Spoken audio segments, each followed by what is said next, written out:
sex talk. Erica Miley, 'cause sexuality is tough.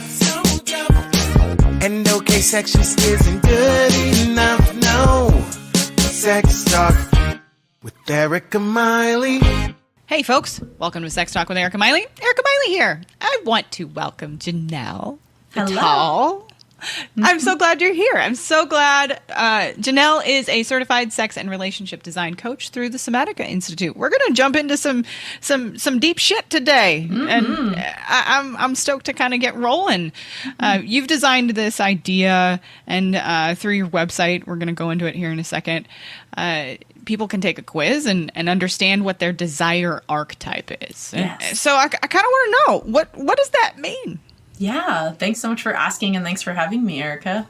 The Desire Archetypes is a system that's based on 100 plus years of psychology, starting with Freud and Reich, and then tweaked by Ron Kurtz of the Hakomi Institute and my teachers at the Somatica Institute. It's basically the idea that our erotic desires stem from something, not always, but sometimes they stem from influences from earlier in our life, our childhoods, and sometimes they stem from connection wounds that have happened in our lives where we felt like certain needs weren't met, or even in our current reality, sometimes we will eroticize something that feels hard. So for example, with the masks in the pandemic, there's been all this mask porn. I don't know if you know about this, but yes. Yeah, like our brains just do a really amazing job of trying to make sense of things and find psychological balance in the face of things that we had no control over by eroticizing it.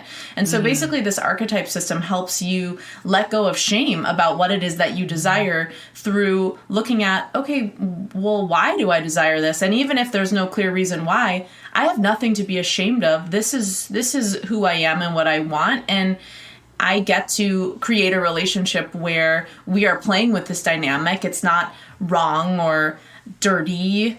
It's just me. It's me. And it helps me emotionally and psychologically heal to play with this desire. And so really my goal with working with partners is, how do we help you both feel less shame and have more compassion for yourself and each other, and communicate more about ways to meet in the middle if you seemingly want very different things in the bedroom. So that's what the archetype methodology is all about.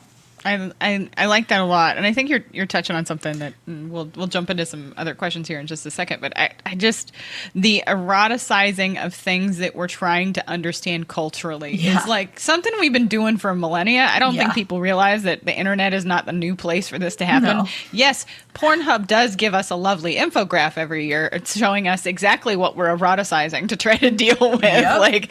Like I'm very curious. I haven't found it yet, because I'm afraid, because I'm not a horror fan by any means. I have friends who encourage me to watch it, but I usually get overwhelmed and can't manage it. I'm sure Squid Game porn is coming, if not, it is not here already, right? Like, for sure. For sure, no question. And the Fortnite porn has been really high on the Pornhub interest list for quite a while. We do this culturally, which is it's something that we already do. So you're essentially just saying, like, hey, this allows you to explore some of those archetypes and or themes. A kind of a good idea, a good way to think about an archetype is a larger theme that could come from somewhere that we're trying to just wrap our heads around. Exactly. And you and other listeners have probably heard of Justin Lemiller, who's a pretty well-known sex researcher who has found that even your political ideology can be tied to what you fantasize about. Because if you are on the political right, where something like non-monogamy is really taboo, you're more likely to fantasize about group sex or about cheating or something that's, the straying from the social norm. And if you're on the political left, where power in society is very criticized and seen as very problematic, you're more likely to fantasize about power play in the bedroom because of the psychological rebellion against what is seen as so normal. And it creates balance in our minds. And that doesn't mean you want any of those things to happen in real life even. Like your brain just has ways of trying to make sense of things that's so fascinating. Yeah, Justin's a friend of the show. He's been here and talked about how these themes are like we'll fantasize a lot about this stuff, but oftentimes how that actually plays out in real life is not what we're really all that interested in. Because to make some of that stuff happen in real life takes a lot of steps, and in our head we don't take those steps.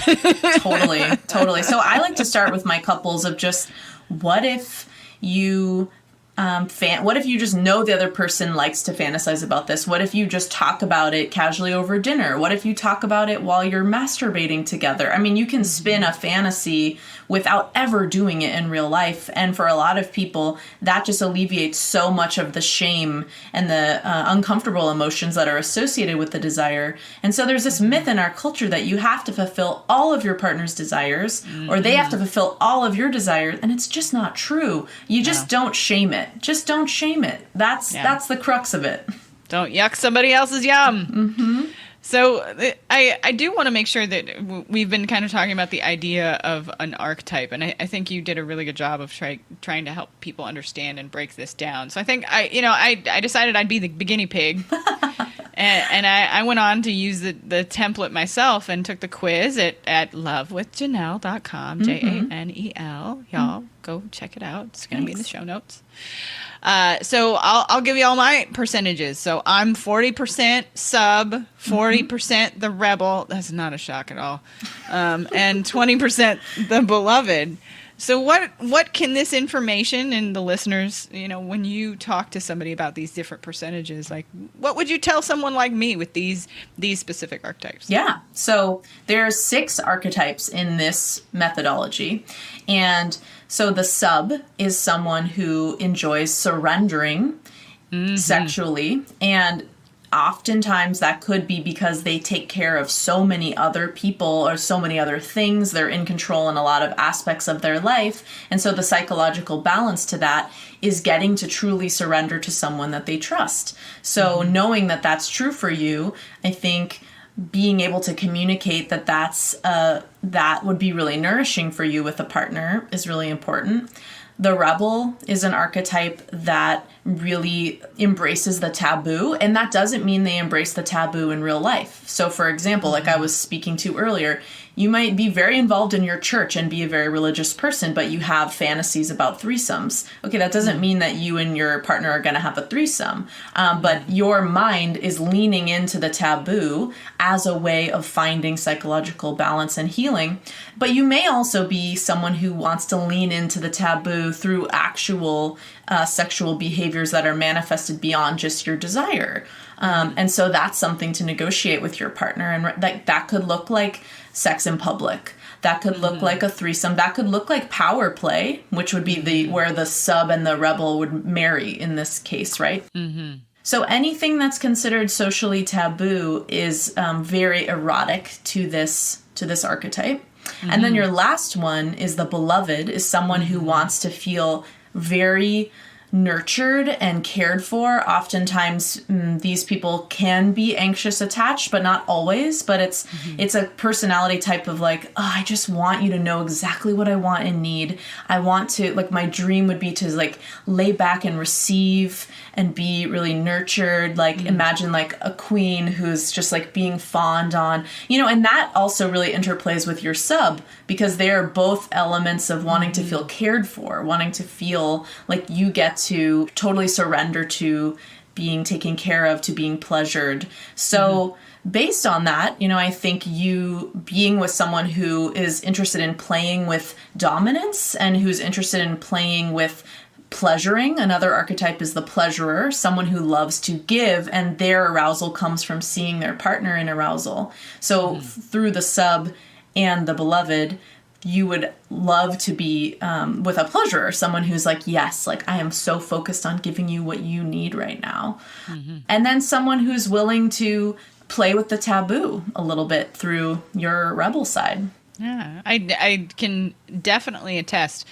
And this isn't like, y'all, I'm not doing all this to play gotcha with Janel. That's like not the idea. Like it's just to show y'all that these themes follow throughout so many parts of our lives, not even just in the erotic, right? Like for sure. This is something that Freud did talk about, and I have my beefs with Freud. Of course. But, who doesn't? As you should.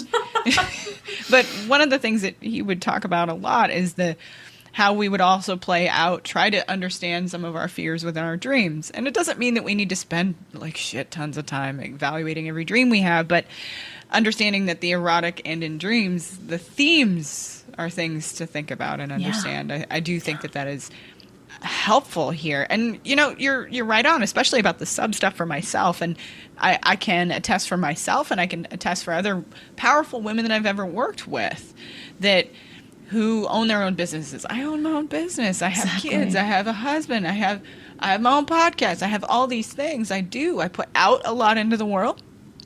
And it is highly erotic to me to even have somebody think about, like, no, we're going to do you. Yeah. You're going to lay down. We're taking care of every part of the erotic part of you. Yeah. That is incredibly erotic to me. And many of the women that I've worked with who are highly powerful, it's like, okay, let me just take off this hat and give it to somebody else. And men who identify as the subs oftentimes are really high-powered career people themselves, or they feel like very responsible for the financial well-being of their family or whatever it is. And so there's different pressures put on different people according to gender expectations in our society. And so submitting or in receiving sexually could be an antidote to that. There's also a lot of theories of why are there more people, assigned female at birth who tend to identify with the sub archetype or want to be submissive. And one thought is because it allows us to have sex happen to us without us thinking that we're choosing it overtly, because it is happening to us, and so therefore we are not sluts. And so that's another interesting theory of like, why are there tend to be more women than men who identify with this, even though there are people across the gender spectrum who are that way. The idea of consenting to non-consent. Yes, exactly.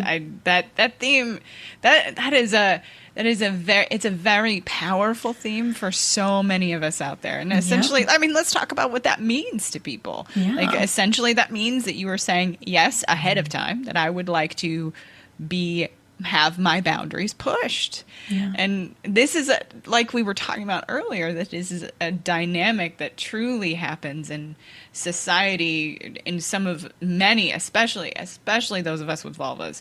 Again and again, we've showed up in our lives where we've had to our body boundaries have been crossed again and again and again, and being able to consent to this essentially changes the narrative. I mean, what do you see within your relationships with consenting, non-consensually? Yeah. I think it's Friday. We're trying to put words together. I think it's extremely hot personally. And, I always have to, when putting this out there publicly as we are, have that caveat of, this does not mean, of course, that women want to have things happen to them that they are not consenting to. So this happens within a relationship that there is trust built. There is communication that happens in advance of a scene being created, so to speak. And so it's so important to say that. This doesn't mean that, you now have permission to go grab a woman's ass at the bar because she wants her boundaries to be crossed. That's not what this means. What it means is when we can have enough trust for someone that they can then take us, quote unquote, it can just feel extremely hot and nourishing. And yes, like you said, I think there's something to reframing the victimized mode that it feels like to grow up with a vulva in this society, to be like, no, I am actively enjoying and embracing this thing that's so horrible and wrong, and so it makes some sense of it in your brain, or it heals your trauma around it, or whatever. I mean, everyone has different relationships to it. Or perhaps it's just taboo, and so that's sexy to you, or perhaps you work too hard and you just want to be taken so you can relax. Like, there's so many possible reasons. At the end of the day, the why of why you want it, I don't think is as important as just knowing you're not a freak, there's nothing wrong with you, you can't choose your desires. There's no shame in your desires. You don't have to have your desires met exactly as is. And you and your partner should just communicate openly about them and negotiate what can we do with these things without shame and without judging each other. That's, to me, the most important thing. Beautiful. Beautiful summarization. I think that the idea of this can be done without shame, and the permission to say, you don't have to do this either, is incredibly powerful. It does take that narrative and flip it on its head, which right. It's fundamentally important. Right. So I do want to come to some of your own story. I know that you've put this out publicly, that you were in Catholic school for 14 years. Yeah. And if you're cool with sharing, sure. What did that teach you about your professional journey, you about your personal sexual growth? Yeah. The whole reason I'm a sex and relationship coach stems from this. Growing up and going to Catholic school for 14 years, you know, my sister and I went to the same Catholic school, and she was reminding me last night, we had this family life book with this giant black page with white text on it that listed the cardinal sins, and one of them was homosexuality. Oof. I mean, this is in the early thousands. This isn't that long ago, or like late 90s or something. So, you know, and I am someone who identifies as bi. I am someone who now I know identifies as non-monogamous. So growing up, I thought there was something wrong with me, that I was a woman who wanted to have sex with, even if I didn't want to have sex, I felt drawn to connecting with more than one person before I even understood what that meant.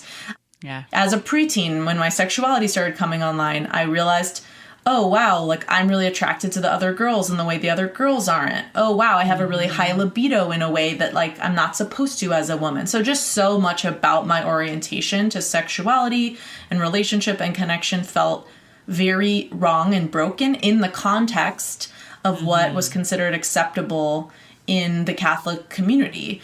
In fact, one of my friends in high school at my Catholic high school told me that I had no values. And I was so heartbroken. And I've come to realize in going on my own journey of letting go of shame that I do have very strong values. They're just different than the values I am told I should espouse in Catholic school and from the dominant narrative of society. So the whole reason I became someone who helps people with this is because of all the shame and guilt I internalized. And, you know, I think that a lot of good can come from religion, too. There's a community. There's some really positive values around sharing. I mean, I personally believe Jesus was a socialist, and if he was alive today, he'd be hanging out with sex workers, you know? That's right. So I think there's a lot of good that can come from that. And, you know, a lot of people do have some religious trauma because it's such a shame-based, it can be such a shame-based environment. And I just really don't believe that shaming anything is a way to get rid of desire. I just don't. Right. I think that being honest about desire is the way to just air it out so that it can dissipate. And it doesn't mean you have to act on the desire. That's the thing. Just because you acknowledge something exists doesn't mean it has to happen. I appreciate your willingness to share that story, because ultimately so many of us, especially through the 80s and the 90s and early 2000s, and even now, that purity culture from that period of time from various religious organizations really influenced what education we had access to, especially here in the United States. And so that shame, even if you didn't grow up in a religious household, that shame still showed up in school. That abstinence only was the only way that we were going to get education, especially during that period of time. So that you are, I imagine, ringing a lot of bells for people who are listening, because I can say that myself. I was raised in an evangelical household. That the purity movement was alive and well in our house. Yeah. So that how it changed and you started to understand your own identity through that. I recognize that myself, right? Yeah. Like I came to my own sexuality much later in life because of a lot of those things.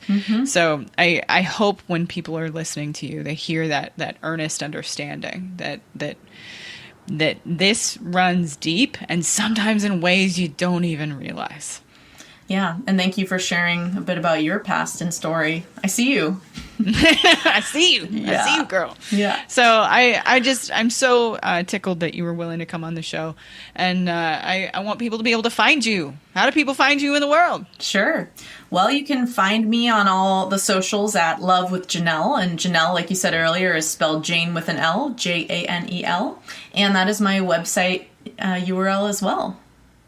Y'all just go on and take the quiz. It's fun. Yeah. It's really fun. Yeah. And I primarily work with couples or partners, and I help them to negotiate their own sex life between the two of them. And then I also work with couples to negotiate creating a more customized, a more open relationship that may involve connecting with other people. So I'm all about helping people in relationship design a more authentic relationship that's really based on the two of you and what you desire, not based on social expectations. Beautifully put. Y'all, it also includes ethical non-monogamy. See, again, recording this on a Friday. I have a hard time with words on Fridays. It's understandable. Yeah, I just want to help you figure out what's right for you, if whether it's monogamy, whether it's non-monogamy, whether it's kink, whether it's tantra, like, we will figure it out. You and your partner, even if you want different things, that's my specialty, is when two people want different things sexually or relationally, to help them meet in the middle. Because I know what that feels like. It's so hard. And, you know, with my own partner too, we are in a non-monogamous relationship, and sometimes I get jealous, and I have a higher sex drive than him, and sometimes I feel rejected, and relationships are tough, but with the right communication and the right tools, we can make hard things into an opportunity for deeper intimacy and understanding and connection, and that's what I want to help you do. Beautifully put. Y'all, you heard it here. She will help you find a way to do you. Yes, that's great. Exactly. Janelle, thanks for coming on the show. Folks, you can find everything you heard today in the show notes. And I'm serious. Go check out that quiz. It's a lot of fun. Janelle, I hope you have a good rest of your week. Folks, thanks for listening to the end. We will see you next time. Thanks, Erica. Bye, everyone.